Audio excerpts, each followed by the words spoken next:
Shalom. First and foremost, I want to give all praises, honor, and glory to Yahweh, Bahasham, Yahushai, Bahasham, Racha Kodash. Double honors to the elders and the apostles of Great Millstone, and peace and blessings to the elect. And today we're going to go into the book of Deuteronomy, the 21st chapter. If one be found slain in the land which the Lord Yahweh thy God giveth thee to possess it, lying in the field, and it be not known who hath slain him. So they find a dead body of somebody that's been slain, right? He's been murdered in the field, and nobody knows who did it. Then the elders and the judges shall come forth, and they shall measure unto the cities which are round about him that is slain. So from where the dead body is, they're going to measure the distances of the nearest cities. And it shall be that the city which is next unto the slain man, so the closest city to where this person was slain, even the elders of that city shall take an heifer, which hath not been wrought with. So an heifer is a cow that hasn't been worked with, right? Meaning you haven't put it under the yoke and used it to do any form of labor. And which hath not drawn in the yoke, you haven't put any yoke upon it. And the elders of that city shall bring down the heifer onto a rough valley. Now that rough valley goes into a valley with water, with running water or river. When you go into that word rough,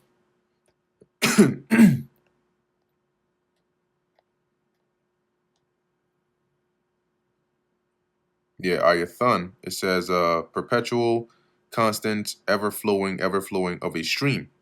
Okay, so when you read this in another translation, you'll see it has a valley, flowing with water, you could say, right? In the NKJV, it says here, the elders of that city shall bring the heifer down to a valley with flowing water, okay, which is neither eared nor sown, and shall strike off the heifer's neck there in the valley. So basically, they're going to take a heifer that's never been worked with to a valley that's never been a place where it's never been like cleared or sown, like planted upon and harvested upon. And there they're going to break the heifer's neck. When it says strike off the heifer's neck, it sounds like it means to cut it off, but it's not. It's actually referring to breaking its neck, which is one way to kill it. But when you go into that word or that portion to strike off, irap, it says to break the neck of an animal. Okay. So that's why most of the other translations also use that to break the neck. So that's what they're gonna do to the heifer over there. And the priest, the sons of Levi, shall come near for them the Lord thy God hath chosen to minister unto him and to bless in the name of the Lord. So they would be the ones to put the blessings upon people, cities, whatnot. Which in Numbers, was it 6 and 24? One of those chapters in the book of Numbers, it goes into the blessing, the prayer. And to bless in the name of the Lord Yahweh, and by their word shall every controversy and every stroke be tried. So every matter, right, civil, civic, whatever, it's finalized by them, okay?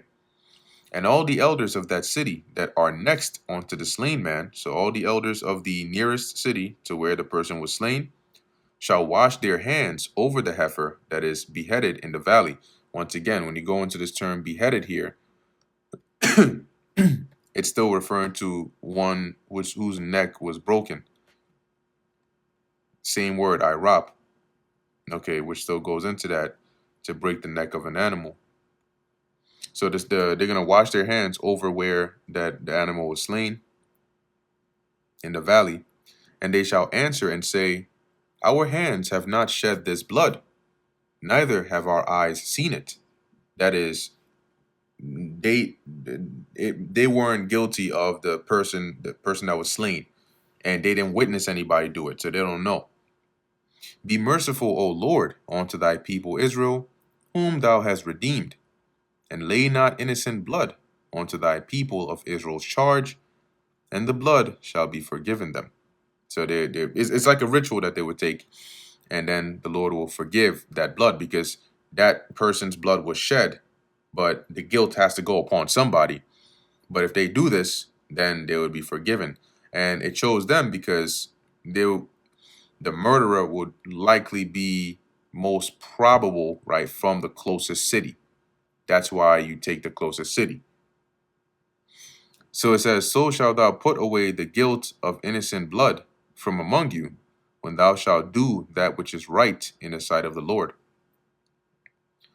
When thou goest forth to war against thine enemies, and the Lord thy God hath delivered them into thine hands, and thou hast taken them captive, and seest among the captives a beautiful woman, and hast a desire unto her, that thou wouldest have her to thy wife. So you defeat of another nation, you take their captives, and of the captives there's this really fine shorty in there, and you're like, yeah, I'm taking that. I want that.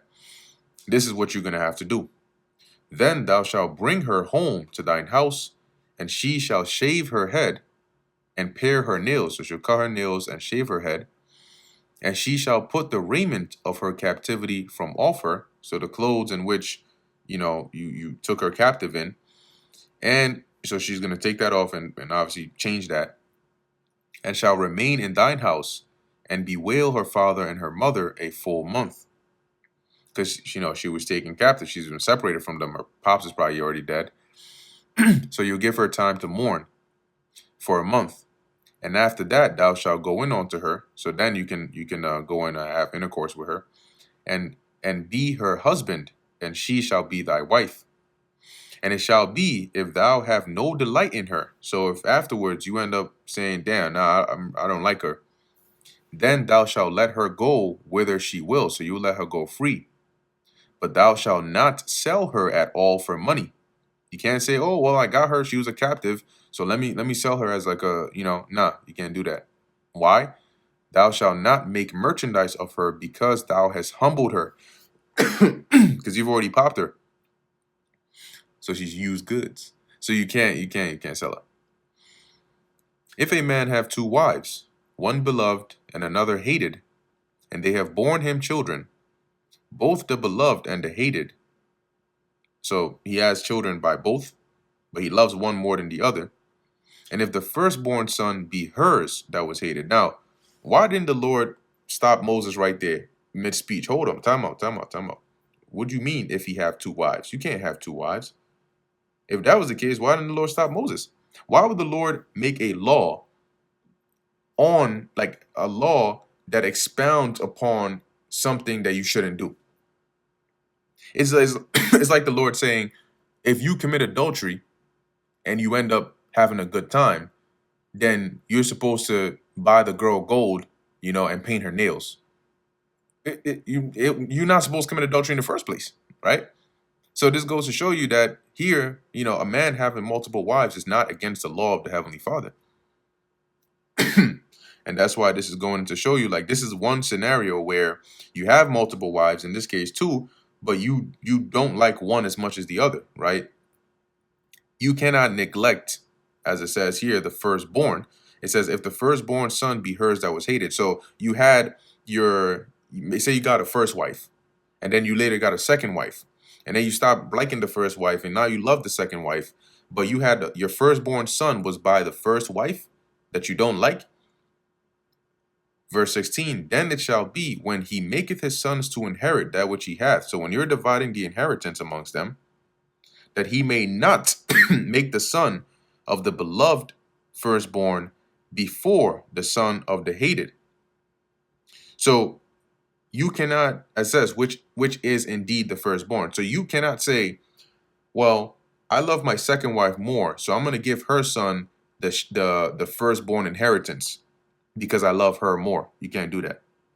But he shall acknowledge the son of the hated for the firstborn, by giving him a double portion of all that he hath. So you're going to give him the firstborn share. For he is the beginning of his strength. The right of the firstborn is his. Meaning, when you were in when you had your first child, right? That was in your strength. That was in your, you nice and young, and you got that energy, right? That vigor. So that's the beginning of your strength. All right, similar thing to what Jacob said concerning Reuben, right?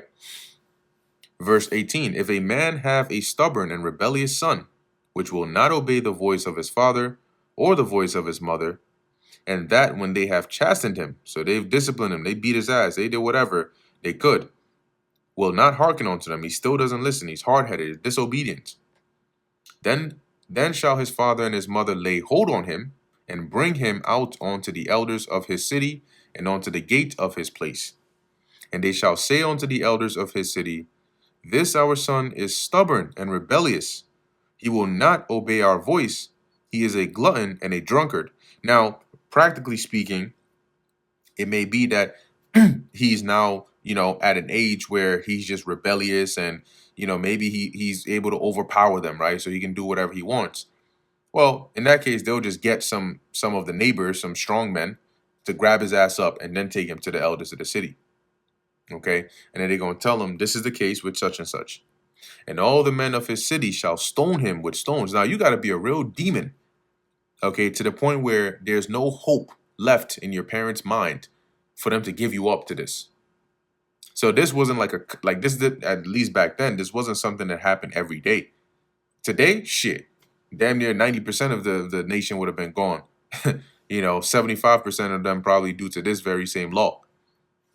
But in any case, as it says here, all the men of the city shall stone him with stones, that he die.